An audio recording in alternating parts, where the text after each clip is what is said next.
Starting. We're live. We're back. Hello, everyone. Welcome back. If you joined us just a few minutes ago with Ezekiel Boone and Bradley Beaulieu. See, in this country, we pronounce it Beaulieu, which is a famous car museum and a stately home. But we were saying you think it's Creole, Beaulieu. Now you're going to get me in trouble with Brad. Sorry, anyway, let's not go there. We are authorities on Brad Beaulieu. Hi, Brad. Hi, Brad.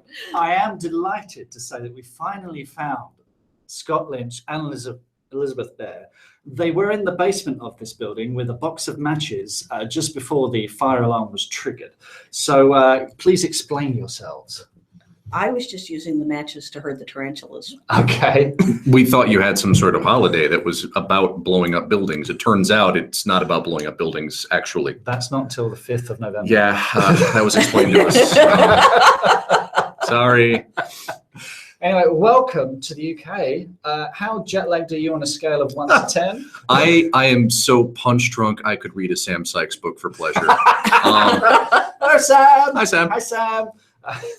We are slight. Well, I don't want to speak for both of us. I'm a slight space case. I've had 2 hours of sleep in the last 24 or so, and we've been processed by Gatwick Airport, and spat out the other which is side. a bit like going through a sausage grinder. So we're alive technically. We had a thrilling airport Hilton experience. It's all good. It's all good. Fine now. You're here now. Yeah. That's what's important.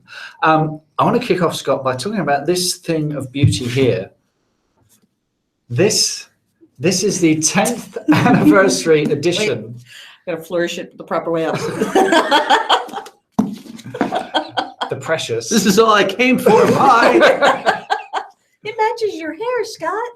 It's color coordinated to my outfit, which is really creepy. Really, really creepy. 10th anniversary edition of The Lies of Locke. Yeah, Lamora. Jesus. Did you ever think you'd see the day? Oh, no, I thought I was going to die at 29. I was for sure. No, actually, I thought I was going to die at 37. That was a pretty shitty December. No, it's something you don't think about. I mean, I was 26 when I sold the book, and I was 28 when it published. So I'm still not even 40 yet. Not yet. Not dead yet. Oh, I'm sorry, Mark. You're like 68, aren't you? Yeah. Okay. Yeah.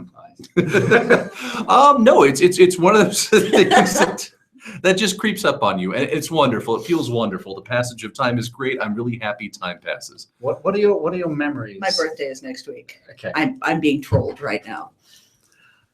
Yes, but you're a very well-preserved 33, my dear. Scott, what are your memories of writing that book?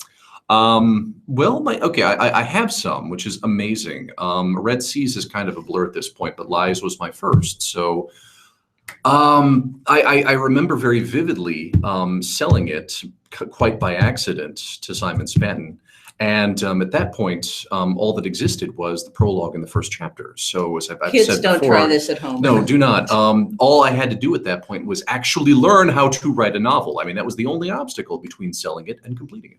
And that's what the next year was. It was frantically trying to learn how to properly, actually write a novel. Now that people were waiting at the other end, expecting to catch it when it was finished. It was wonderful. It was nerve-wracking. It was a little too stressful for both myself and my future ex-wife. But we learned a lot of things. And writing the second went a lot more smoothly.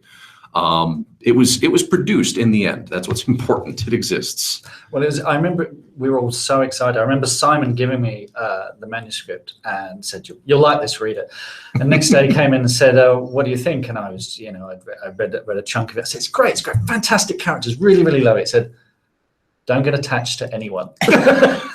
So what is it about you and pulling the rug on people like that without spoiling it? If you've not read Lies of Locke Lamora, A, what are you doing here? B, yeah. We're What's wrong with recording this. You can come back later, read it, come back. The book's 10 years old. The statute of I haven't actually read it. spoilers I've been making this stuff up for 10 years. Statute of limitation on spoilers is over. Well, it's part of the weirdness of being 10 years into my career now is that that means that we're now 20 years into the age of A Song of Ice and Fire, being more or less the dominant commercial fantasy of our time. And Back in my day, when I started writing lies, I mean, it's not like Game of Thrones and its sequels were not, successful. They were becoming wildly successful, but it was not the cultural phenomenon that it is now. It didn't have the global penetration. I mean, it was just a strictly literary phenomenon, and George was not the first person by far to get into that whole, grainy, grimy, shocking sort of fantasy world where a lot of real world concerns are mixed in, and where there's not always a soft landing for everybody involved. But it was, I think it was formative to a lot of us who were sort of coming of age and trying to be writers at that point. We were aware of what you might call a more anodyne flavor of fantasy, in which the characters are a bit more protected from the vicissitudes of whatever the story throws at them, and I speak for several people here. We were really entranced by the notion of it's not like we want to cause emotional damage. We're not out to hurt people, but just the roller coaster, the expectations you can play with, that thing that Simon was talking about. When you can read a book and feel genuine panic about whether or not the characters you like are going to arrive at the end of the book safe and sound, it enhances everything that happens to them along the way. There's a genuine sense of risk, and I like that emotional. Manipulation is perhaps a crude word to say, but I mean, I don't look at it as my job to deliver anodyne fantasy. I want to deliver memorable fantasy, and for it to be memorable, it's got to have a plausible change, and the possibility of change have to be possible within its pages. So not everybody dies, but there are subtractions from the cast. I mean, this is. And some of them might not be. Some of them are not the characters I wanted to subtract. I kind of look at it as if I remove a character from the story, if I kill them, if I retire them, if I have them run over by sheep, or Sean Bean them off a cliff. If I don't feel anything when I do it, I mean, if I'm not the first person who's sniffling or the first person who's bawling my eyes out, or if I'm not having some sort of emotional response, then I'm just working by rote. If we only kill the characters we expect to kill, if we only kill them in respectable, clean, and after the fact fashions, that's really, really boring. That's not me doing my job as a writer. So there's got to be some shock. There's got to be the unexpected, and there's got to be more possibility of the unexpected after that. That's the sort of fantasy that I desperately wanted to write. And the weird thing is that, now, like I said, Game of Thrones has been around for 20 years. So the artistic cycle, the commercial cycle turns and turns constantly. What was once, fresh and invigorating still is. But the notion of unsafe fantasy, the notion of pointy, sharp characters die, murder machine fantasy is now no longer a strange minority taste. I mean, it really has been mainstreamed. I love watching YouTube reaction videos to Game of Thrones episodes. They're a major addiction of mine, and it's so hilarious and moving to see how invested in these characters people get, and how distraught. And I know I previously said that I don't like hurting people. It's true, I really don't. I just like watching them on YouTube being fictionally hurt. But we've been living with the influences that made this book now for 2 decades, for several reader generations, and I guess there's kind of an onus upon us. I didn't mean for that to be such a ridiculous rhyme. I think at this point there's a duty of care, and there's a bit of a burden on those of us who came up with kill nearly everybody sorts of fantasy, to discover what our next message is, what our next transition is. From punk you move into post-punk, you keep the art moving forward rather than falling into a rut. And you don't think it'll fall back into that golden-haired hero? Well, it's kind of there's already reactive. I think either extreme is a little emotionally dishonest. You have the and sometimes you want something that is, I read cozy mysteries to relax. Sometimes you want something where the cat's going to survive. Yeah. You just do. And solve the mystery and find the killer, because that's what the cat does. And then there's going to be a recipe. Sometimes that's the book you want. But I would pay so much money for a Simon's Cat cozy mystery. That would be Simon, awesome. if you're listening, Get on it. get on it. Simon's Cat is one of our sort of guilty. Oh my God, there's a new Simon's Cat kind of, the web. Fantastic. Yeah. So I'm sorry. Speaking of like light, fluffy things where nothing really terrible is going to happen to anybody except the cat or Simon. This is totally our day. Like we sit behind our desks and murder, murder, death, death, murder, murder. Oh, cat video! Oh my God, cat! Murder, murder, death, death. If you have a world where nothing good ever happens to anybody, that's all. There's also no potential for surprise there. There's no, it sort of becomes the expected thing. Yeah. So I feel like there's. But as an author, as the god of the universe you've created, do you take any glee in putting people through hell and back again? Glee is not necessarily the right word, but I enjoy putting people in positions of being ethically tested. Great. That's like my thing. Yeah. As a New Englander, I think it's the great Yankee tradition of literature is the comedy of ethics. Here you are in a situation where you have absolutely no good decisions. What do you do? Yeah. And that's sort of the kiln. Great dilemmas. Yeah, exactly. Yeah. There's a huge difference between just putting an obstacle in front of a character and forcing them to make a hard decision. Obstacles can be interesting, but hard decisions almost invariably are interesting. Like, the room is on fire. Do you leave? Yes or no? Of course you leave. The room is on fire. You can only save Mark, Stay, or Elizabeth Bear. I'm sorry, Mark. That's not a hard decision. Bye, everyone. I'd save Mark. I'd save you, and you can save Mark. There you go. Let's assume. Sorry. You don't see Lily behind the laptop here. She's toast. No, Lily can save herself. You leave me out the door. You're closest to the door. You don't need saving. A quick shout out to people watching us out there in the internet land. If you have any questions, just drop We them love in the comments both of box. you. Yes, hello, Mum. Leave it in the comments box and we'll try and answer them. Now, when you were young and your heart was an open book, was there a book that made you think, not just an inspirational kind of, I love fantasy, but was there a book that made you think, I can do this, I can write, I could have a go at this? There was a book that made me think I want to do this.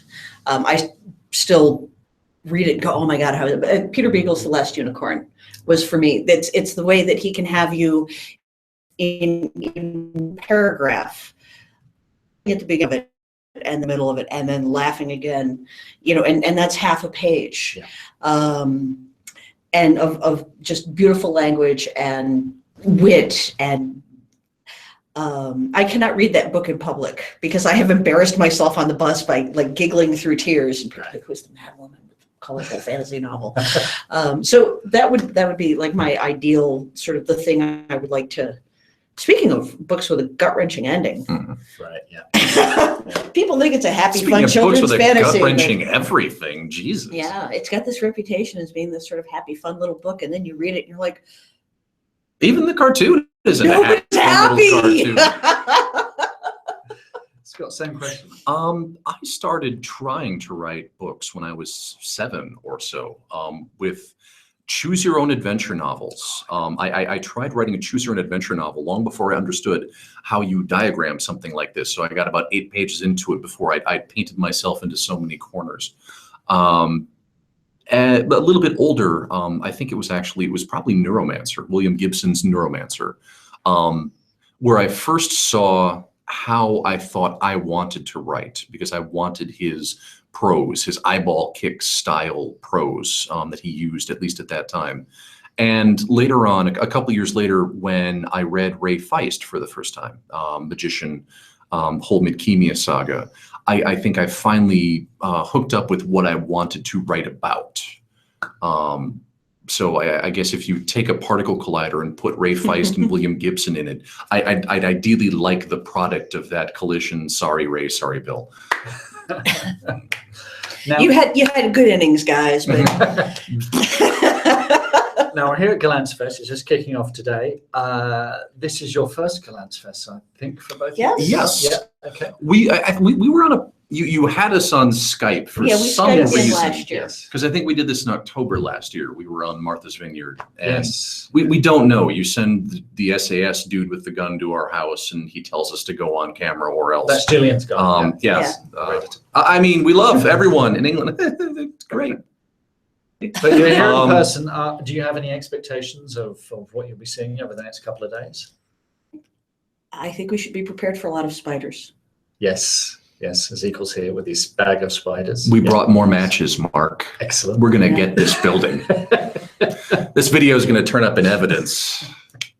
Now, I'm not too sure of Joe Abercrombie's motives. It's possible. I may make another joke none of us are. at the expense of Sam Sykes. Don't quote me on that. I believe we have a question from We have the a question. internet. You don't It's have to not throw Joe. Is it Sam Sykes? I'm afraid not. What's the most recent book you've been impressed with because of something unexpected or something you've not seen before? Do you want to go first or shall I? You go ahead. I'm gonna cite I think a non-Galance author. That's fine. You can do that. They all come to us eventually. They will. So I read Charlie Jane Anders' All the Birds in the Sky, which was not usually my sort of thing because I'm not a big love story kind of a girl, and it's a boy meets girl, boy loses girl. She's a witch. He's a Silicon Valley startup guy. They're both trying to save the world from each other. And of course, inevitably, they fall in love. And I was not expecting to like this book at all because that is just so not, that's a plot line that usually has me literally throwing books against the wall in irritation because if only they would talk to each other. Yeah. You know, of course, real relationship problems are never caused by communication difficulties. No. That pisses me off in real life too. And yet this book was so well written and the world was so well developed and they actually had real reasons to disagree with each other and be angry with each other. And both of them actually screwed up. And then the sort of save the world plot line becomes something that they have to sort out between themselves, and I'm not going to tell you if they succeed or not. No, don't. Please don't. But yes, I really liked it. First novel, debut novel. Yeah. Blown away by that. Yeah. She writes for IO9. Yes. Yeah. Yes. I think she's had I think she won a Hugo for some short fiction. Actually, here